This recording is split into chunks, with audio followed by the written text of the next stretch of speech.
નર્મદા જિલ્લા કક્ષાના 77મા પ્રજાસત્તાક પર્વની ઉજવણી આવતીકાલ 26મી જાન્યુઆરીએ ગુડોડેશ્વર તાલુકાના એકતાનગર સ્થિત SSNNL ગ્રાઉન્ડ ખાતે સવારે 9 કલાકે થનાર છે.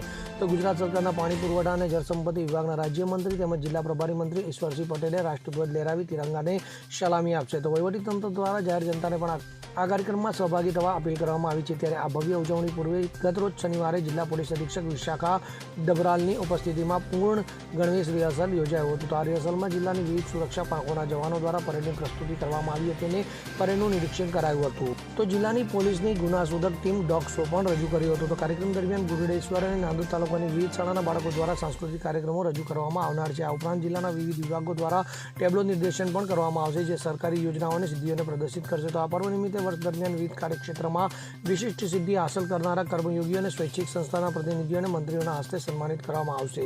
તો વંદે માતરમની રચનાને 150 વર્ષ પૂર્ણ થવાની ઉજવણીના ભાગરૂપે કાર્યક્રમ સ્થળે તેનું જ્ઞાન પણ કરવામાં આવશે.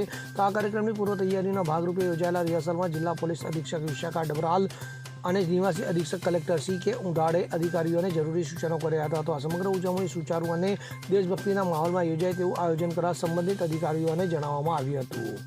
Bureau report CN24 news.